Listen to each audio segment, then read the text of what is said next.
What's up, guys, and welcome back to the Little Scale Cars YouTube channel. Today, in the review box, we have the Dodge Charger RT. This one is from Matchbox, and it is the first representation of the new Dodge Charger in 1/64 scale. So let's take a closer look at it and see if it is going to be worth picking up, or if you should just wait for someone else to do it. Alright, so getting things started with our casting here. Take a quick look at us proportionally speaking. And I am happy to say that, as far as I'm concerned, that is good proportions.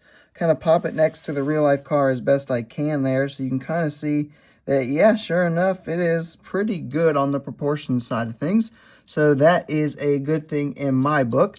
One thing I should note is that they did not include the little spoiler. That's an option on this car. So that's a little bit of a disappointment, because I do think that it looks ever so slightly better with that spoiler. But it is not the end of the world by any stretch of the imagination.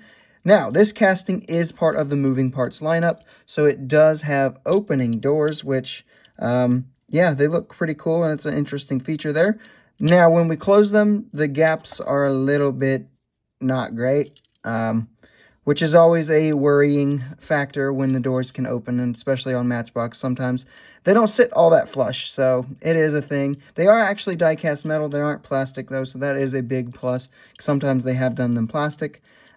Speaking of plastic, though, the entire base on this one is plastic, and it's going to wrap around the entire bottom of the car. So this front splitter, that is going to be a piece of the base. The side skirt, that is going to be a piece of the base. This kind of exhaust, well, not really exhaust on this car, diffuser section, though, that is also a piece of the base. So the base does come into the visuals quite a bit, but I don't say it looks bad by any stretch of the imagination. I think it looks pretty solid and clean. Our body lines are replicated quite nicely, I would say. Very, very good, very clean, and they kind of show off and highlight the details as they should. And I'm overall very happy with the casting as a whole for a moving parts casting. For the paint and deco, we get this kind of bright red as our initial release here, and then there's kind of a metal flake blue that's also been out, but this is our first edition, and it's this nice red that does have a touch of metal flake to it. It's almost got like a silver metal flake to it. It's going to be a little tough for me to show you that, but it is there, it is present. Not really certain that it matches the real-life car all that closely, but it does look good in my opinion. I think it actually looks quite good. I'm a big fan of this color and think it was probably the best choice for the initial release here. Moving into our details. So starting up front, we do get our front headlights tampoed in despite them being so small. We do have the little logo in the center there as it should be. There's even like the tampo work stretching across it. I'm assuming that's supposed to replicate like a light bar. I'm not 100% sure. This car's headlight assembly is not something I'm super familiar with, but I think it looks good either way. We do get tampos here on the side for these little extra intakes, and then this has been tampoed as well to look quite good in my opinion. Like that front shot, that is nice. I have no complaints there really. Coming down to the sides here, you do get the RT tampo on the side here, which that is really all you're going to get for your sides. We do get wheels here, and they look quite good. Obviously, you get wheels. I don't know why I said it like that. That sounded stupid. When we move to the back here, we get, once again, just a beautiful tampo job. So rear taillight assembly area, all looking very, very nicely. And then we do get Daytona across the bumper section there as well. So I think that that came out great. Roof is tampoed on as well. Not really a huge deal there, but it is there and it looks good in my opinion. Interior is details, but they're nothing crazy or nothing to write home about what you would expect out of like a basic mainline, honestly.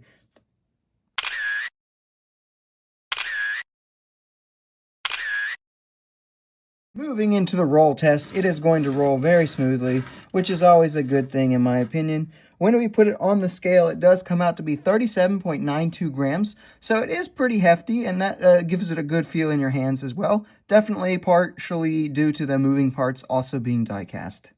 Pros and cons, getting things started with some pros here. This is the first way to add a Charger EV into your collection. So I know a lot of people aren't big fans of the Charger EV, and you know, there's a lot of reasons for that. But this one isn't an EV if you're just an EV hater. This one's a toy. So you can look past that. And I would say it has been replicated quite nicely. And yeah, I am a big fan of it. And I think that they've done a good job for it being the first, casting of the Dodge Charger EV. When we come to the cons, though, there is really the only gripe I have, and I guess it really does kind of wipe into the casting as well, but whatever. Those doors have just not been done amazingly well. And it could be something that's just really affecting mine, but you can see, like, they don't sit super flush. I'm able to kind of push them down. The gaps are large, definitely larger than the Maserati gaps that we looked at the other day. And you can see right here, like, yee. So that is a little bit disappointing for sure. I wouldn't mind at all if if Matchbox kind of released the casting just without the doors moving as like a basic model. I think that would be phenomenal. For some quick size comparisons, here we have it with some budget-friendly muscle cars that you might have with the Hot Wheels Dodge Charger SRT Hellcat wide body and the Matchbox Basic Holden Commodore.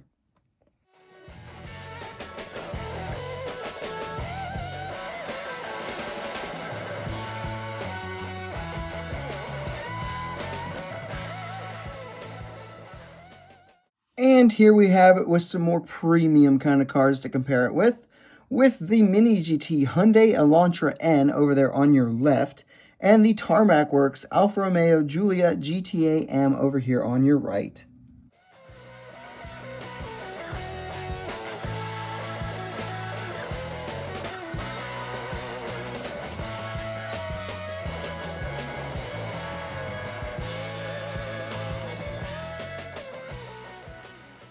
So let's break this down into a final analysis here. Does this one live up to the hype? I would say, yeah, it does. I think it was pretty tough to find. Like, I found 2 of them in my whole time looking for this one in the stores, the red one, I should say, at least. So yeah, I would say it was definitely worth it. Value, $3 as most moving parts are, and I would say that's pretty good. Like, the detailing alone here, I feel like the tampos and the detailing job was done better on this one than it was on the Collector Series Jaguar that I just reviewed. And yeah, for this one being half the price, that's a big thing. Community feedback has been really good on this one. Even people who don't like the new Charger were pretty happy with this and thought that it ended up coming out pretty good. So no one really has had any complaints about it. I would say that it is pretty solid in that category as well. So would I recommend this one? Yeah, I definitely would. I think it looks great, and it's really the only way to add the new Charger to your collections, so that's also an exciting thing in my opinion. The door gaps are very large, and they are an eyesore. Like, I'm not going to try to play that off any other way. But at this point, you're kind of expecting that from moving parts typically. Although that Maserati that we reviewed not long ago, that was done much nicer than this. Not sure what the difference between the two's engineering would be. So that is definitely a drawback, those doors, for sure. But overall, I would say they are pretty easy to overlook from a distance for sure. And this is still going to be a casting that is worth picking up. But if you would like to wait to see if Hot Wheels does it, or if Matchbox moves it to the main line where it's not going to have the door seams for the moving part, it's definitely something that might be worth waiting for. And with that, guys, that will wrap up this review. That's all I have for you. If you have enjoyed it, make sure you leave a like, subscribe if you haven't done so and you want to see more of my videos, and do not forget to leave your thoughts on this particular model down in the comments below so I can see what you think of this model. And guys, that is all I have. I will see you in the next video.